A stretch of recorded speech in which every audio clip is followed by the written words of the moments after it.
Contents of Parts 8 and 9. Section 1. Analyzing the wisdom behind mut'ah marriage and the harms that have resulted from banning it. Section 2. Explaining the many types of temporary marriages invented by the Sunnis in order to replace the natural need of society for mut'ah marriage. For example, Misyar, Misyar Misfar, Zawaj friend, Zawaj biniyat al-talaq, etc. Section 3. Different possible applications of mut'ah marriage. Section 4. Common misconceptions about mut'ah marriage. Section 5. Instructions on how to perform a mut'ah marriage. Section 1. Analyzing the wisdom behind mut'ah marriage and the harms that have resulted from banning it. Allah Almighty, with His infinite wisdom, has sanctioned the institution of temporary marriage due to His accurate knowledge of society's needs. He has installed a full marriage system to organize the relationships between the two genders and hence organize the family life. Temporary marriage is one part of this full marriage system and is a solution for society. The disablement of any part of the marriage system would definitely give rise to many unlawful alternatives to replace the society's natural need for that lawful institution. These unlawful alternatives result in the destruction of the marriage system which governs the family unit, that is essentially the cell of the society. If the cell is destroyed, then the whole fabric of the society gets destroyed, and this is what we witness today. Prohibiting what Allah made lawful is just as bad as legalizing what He has made unlawful. Both cases constitute tampering with the religion and challenging God's infinite wisdom. Psychologists and criminologists are unanimous that the poverty and lacking are the root causes of all evils in the society. The prohibition of the lawful institutions actually institutes for lacking, creating deprivation, desperation and poverty, the very problems that religion has come to combat and eradicate. Imam Ali said, if Umar did not forbid mut'ah, then no one would have committed fornication except the very evil. And he also said, no one would have committed fornication except very few people. Each time one door of halal is closed, many doors of haram are opened as a result of that closure. This phenomena has been repeatedly demonstrated in the societies throughout history. Whenever people prohibited an institution that God has made lawful, the society automatically replaced it with many unlawful and destructive alternatives. For example, the Catholic priests who prohibited marriage on themselves were struck with an enormous chain of scandals related to sexual deviation.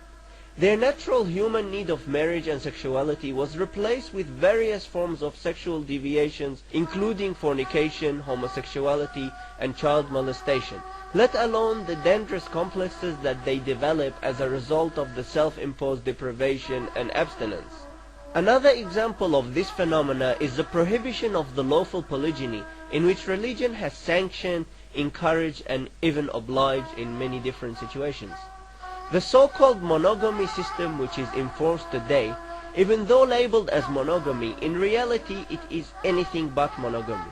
The lawful polygyny, which is a natural need of society, was automatically replaced with extramarital affairs, female prostitution, and many other forms of sexual deviations.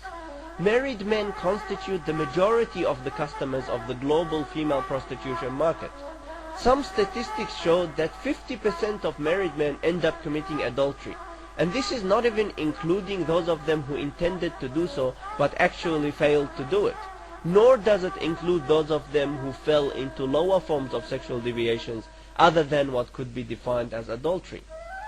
This phenomena, where destructive alternatives replace the banned lawful institutions, actually applies to the bans placed on early marriage and temporary marriage as well.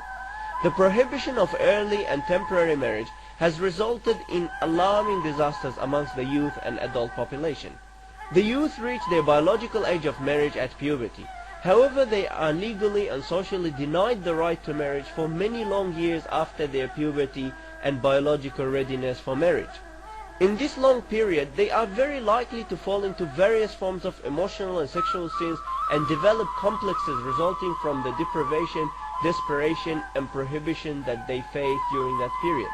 For example, statistics show that an alarming 43% of the Muslim youth end up fornicating before marriage.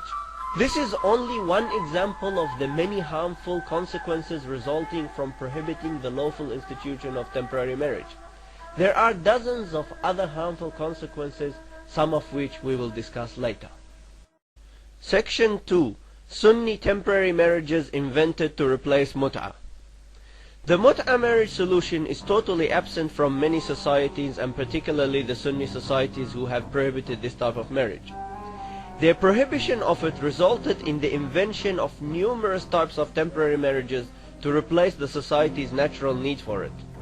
Some examples of these marriages which were invented to replace the sunnah of mut'ah marriage are as follows: الزواج بنية الطلاق، زواج المصياف، زواج عرفي، زواج مسيار، زواج مصفار، زواج فرنس، زواج وزواج وزواج.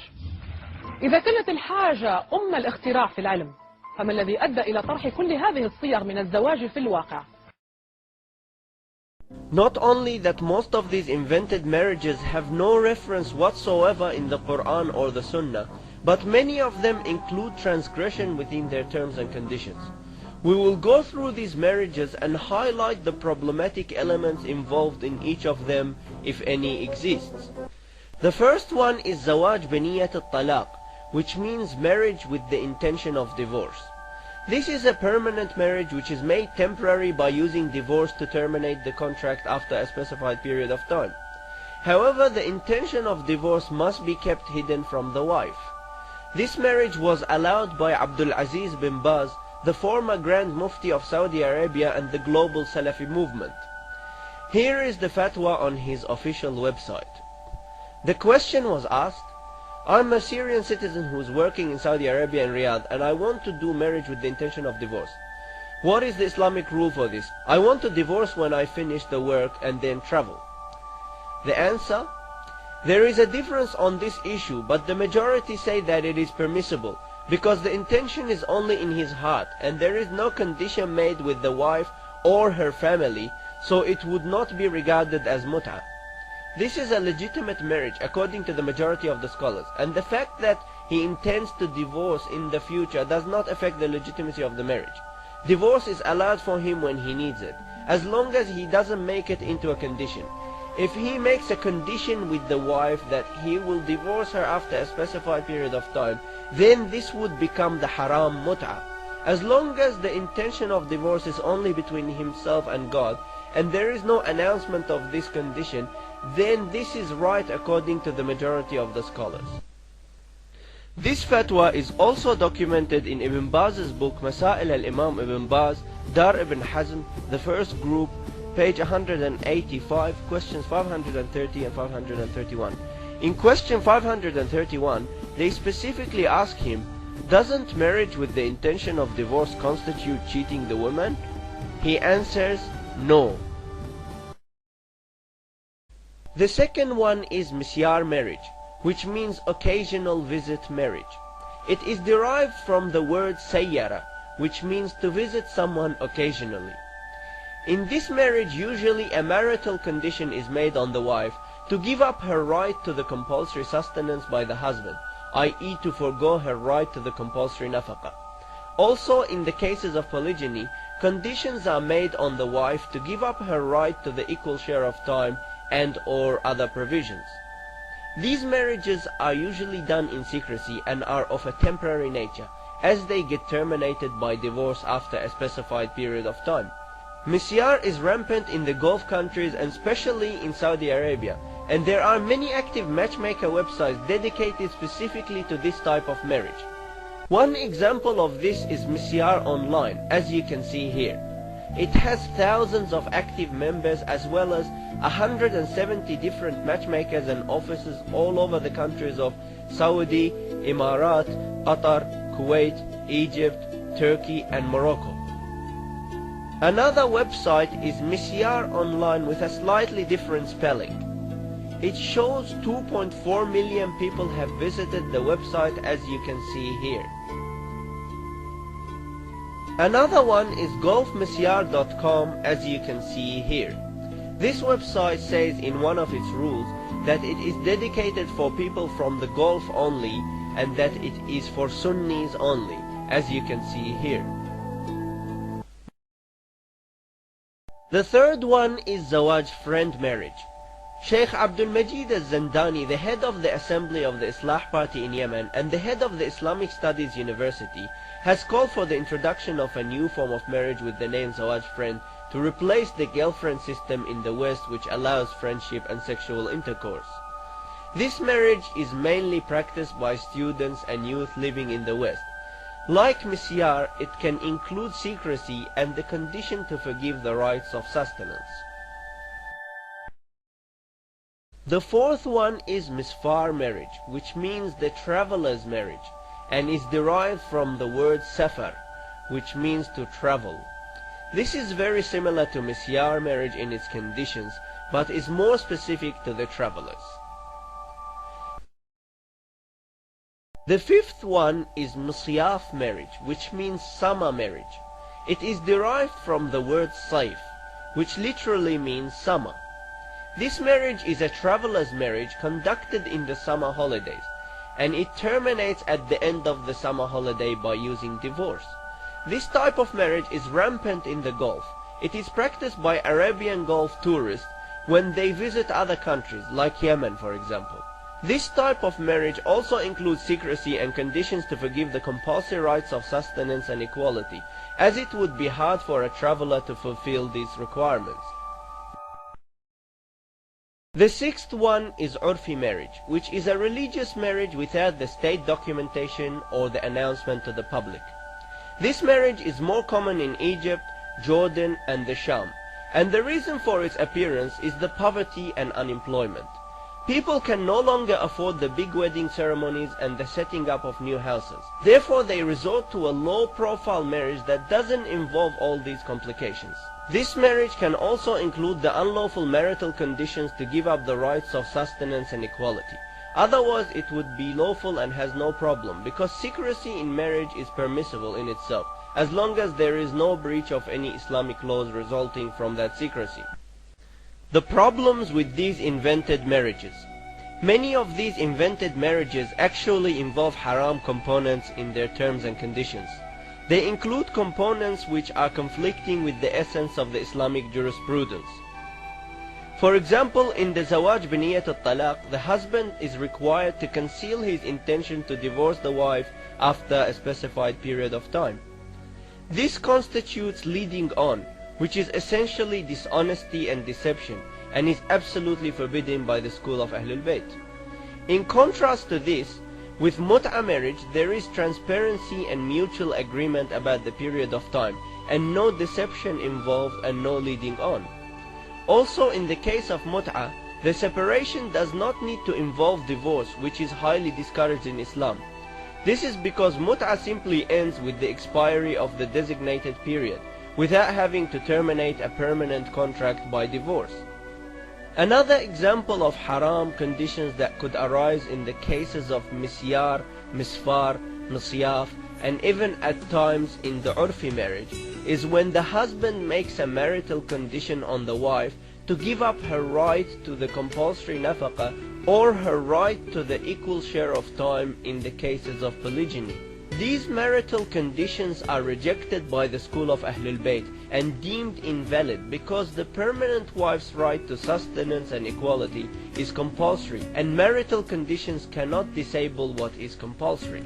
Finally, another example of potential haram that could arise from these types of marriages is the hypocrisy and lies that could arise from the secrecy which is typically inherent in the nature of some of these marriages.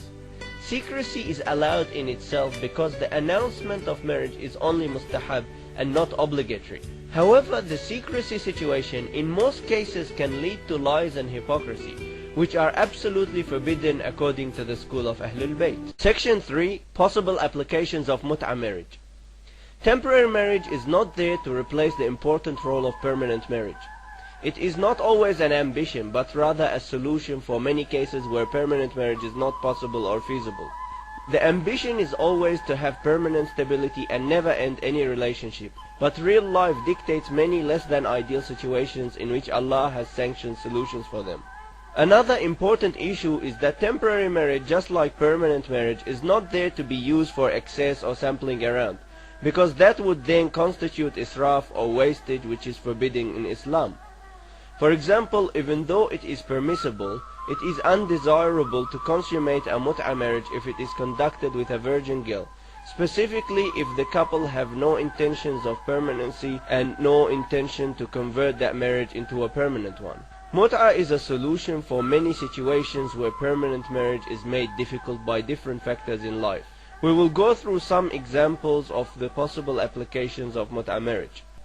It could be used by the youth who are unable to marry permanently, either as a temporary solution or in the hope to convert it into permanent marriage in the future.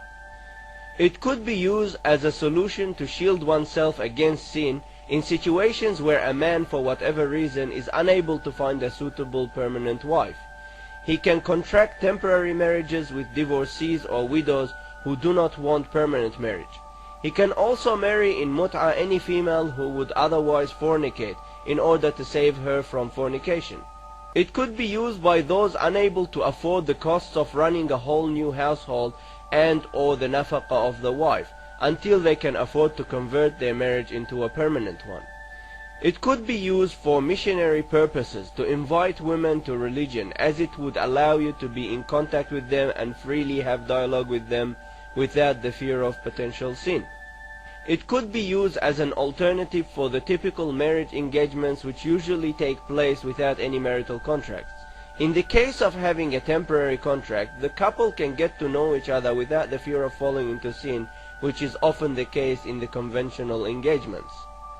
It could be used as an option for polygyny for those who are unable to have two permanent marriages for whatever reason, including financial stress. It could be used in travel for convenience if one is forced to mix with the opposite gender for long periods of time or to share an accommodation. It could be used for prohibition, tahrim.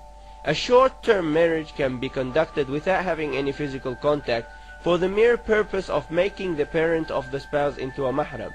This is a much better and more logical solution for prohibition than the infamous breastfeeding the adult fatwa adopted by the Sunni schools of thought.